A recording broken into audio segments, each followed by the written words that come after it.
Buenas tardes, ingeniero. Buenas tardes, compañeros. Somos el grupo 2 y hablaremos sobre los ciclos contables y estados financieros.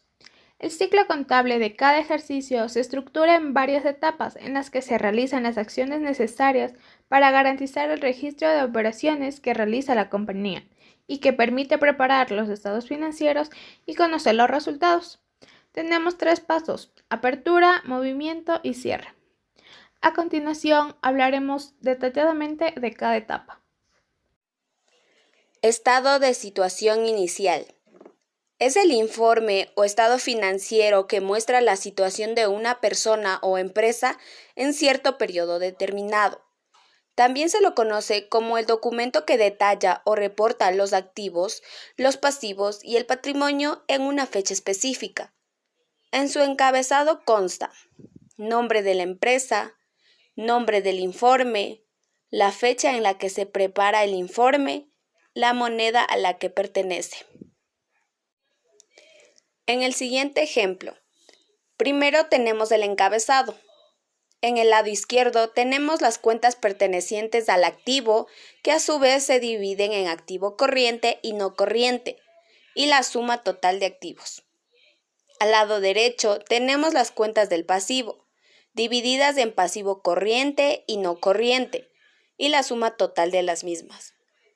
También tenemos las cuentas correspondientes al patrimonio y el total. No debemos olvidar que para obtener el total de patrimonio se debe restar el activo menos el pasivo. Para culminar, debemos sumar el total de patrimonio con el total de pasivo, que dará el mismo monto del activo. Por último, debemos colocar las firmas del contador y del gerente. Estas darán constancia de la legalidad del ejercicio. Libro diario. El libro diario está formado por el conjunto de todos los asientos contables de una empresa, por lo que se considera el registro contable principal.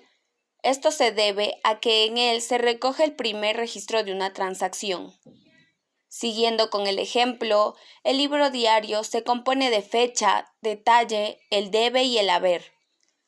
Aquí podemos ver que las operaciones inician el 1 de enero, por ende es del asiento 1. Es decir, es el asiento de apertura. En el detalle, especificaremos las cuentas que van ya sea en el debe o en el haber.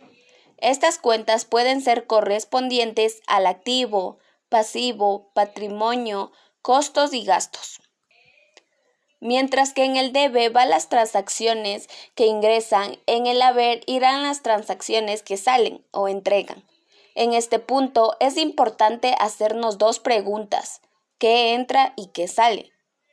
Cuando realizamos un asiento contable, la cantidad sumada en el debe ser la misma que la sumada en el haber. Esta se la conoce como ley de la partida doble. Y no podemos olvidar la firma del contador y del gerente. Libro mayor.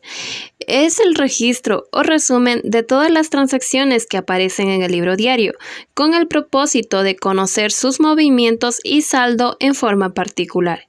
Los cargos y créditos a las distintas cuentas, según se muestra en los asientos del diario, se registran en las cuentas mediante el proceso llamado pasar al mayor.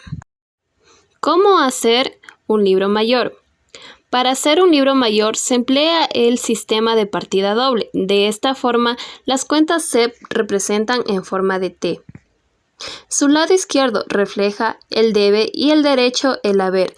Lo habitual es que cada página del libro mayor esté dividida en 5 columnas y dedicada a una cuenta contable de la empresa. La disposición por columnas es la siguiente: fecha de movimiento, concepto para identificarlo, debe, donde se registran los ingresos, haber, donde se registran los movimientos de gasto, y por último, saldo final, que es el resultado de la resta entre el debe y el haber. ¿Cómo hacer un libro mayor? Para hacer un libro mayor se emplea el sistema de partida doble. De esta forma, las cuentas se representan en forma de T. Su lado izquierdo refleja el debe y el lado derecho el haber. Lo habitual es que cada página del libro mayor esté dividida en 5 columnas y dedicada a una cuenta contable de la empresa. La disposición por columnas es la siguiente. Primera columna, se coloca la fecha. Esta parte es correspondiente a la fecha de la transacción. Segunda columna, se redacta el detalle. En el detalle se anotan las cuentas que produjeron el crédito o el débito. También se coloca el número del asiento que corresponde. Tercera columna, en esta va el debe. Aquí se registran los valores que tiene el débito. Cuarta columna, se coloca el haber. En esta sección se especifican los valores que poseen los créditos. Quinta y última columna. Esta es para el saldo. En el saldo se anotan las cantidades que se han obtenido al realizar el proceso de resta y suma dependiendo de los casos.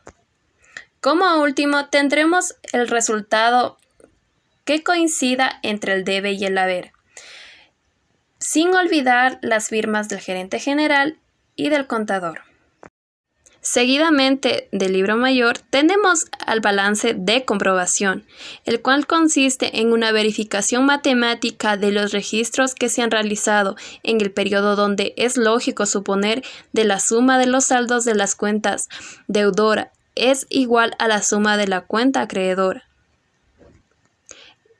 El balance de comprobación es un instrumento financiero que se utiliza para visualizar la lista del total de los débitos de los créditos de las cuentas, junto al saldo de cada una de ellas, ya sea deudor o acreedor. Permite establecer un resumen básico de un estado financiero. El balance de comprobación también permite confirmar que la contabilidad de la empresa esté bien organizada. Es posible que el balance de sumas y saldos sea correcto y que, sin embargo, incluya una contabilidad. Pasos para hacer un balance de comprobación. 1. Registraremos todas las operaciones en el libro diario. 2. Llevaremos cada asiento también en un libro mayor en el que figurará cada cuenta con una T. 3. Para cada cuenta sumaremos por un lado los importes de los cargos y por el otro los importes de los abonos. 4. Calcularemos el saldo de cada cuenta como diferencia entre la suma de los cargos y la suma de los abonos. 5. Haremos una tabla en la que en cada fila figurará cada cuenta. En columnas pondremos la suma de todos los cargos, la suma de todos los abonos, los saldos acreedores y los saldos deudores. 6. En las dos últimas columnas, para cada cuenta solo anotaremos el importe del saldo. En una de ellas, la que corresponda según el saldo de las cuentas, sea deudor o acreedor. 7. Realizaremos las sumas de todas las filas de cada columna. 8. Comprobaremos que la suma de los cargos realizados en todas las cuentas cuadra con la suma de todos los abonos realizados en todas las cuentas. Si no cuadra, hay un error. 9. Comprobaremos que la suma de todos los saldos acreedores es igual a la de todos los saldos deudores. En caso de que no sea así, hay un error. ¿Cómo hacer un balance de comprobación? Realizar un balance de comprobación es una cosa sumamente sencilla, si previamente se han hecho los registros contables debidamente. Para hacer el balance, basta con sumar todos los conceptos incluidos en la columna del debe o gastos. Posteriormente, se anota la cifra resultante al final de la columna. Luego, se realiza el mismo proceso con la columna del haber o ingresos y se registra el correspondiente registro del resultado al final de la columna. Ahora, basta con comprobar que ambos números se correspondan, es decir, que sean exactamente el mismo número, como en todo procesamiento de datos contables. En caso de que no sean el mismo número, será necesario revisar todos los asientos para verificar dónde se encuentra el error y corregirlo. Estados de resultados. El estado de resultados es un estado financiero en el cual se presenta información relativa a los logros alcanzados por la administración de una empresa durante un periodo determinado. Muestra el saldo de las operaciones de una entidad económica, que revela sus ingresos enfrentados con sus gastos y, en consecuencia, la utilidad o pérdida neta resultante. En el estado de resultados se presentan los ingresos, gastos, costos, utilidad o pérdida neta. Objetivos. El objetivo del estado de resultados es medir los logros alcanzados y los esfuerzos desarrollados por la empresa durante el periodo que se presenta. 1. Evaluar la rentabilidad de la empresa. 2. Estimar su potencial de crédito. 3. Estimar la cantidad, el tiempo y la certidumbre de un flujo de efectivo. 4. Evaluar el desempeño de la empresa. 5. Medir riesgos. 6. Repartir dividendos. Su estructura es la siguiente. Primero, ventas. Segundo, costos de ventas. Tercero, utilidades. Cuarto, gastos de operación. Quinto, utilidad de operaciones. Sexto, utilidades antes de impuestos. 6. Impuestos. 7. Utilidad neta. Muchas gracias por su atención.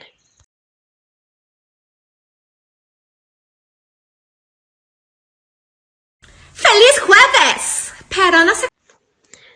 Profe, aplique un 10.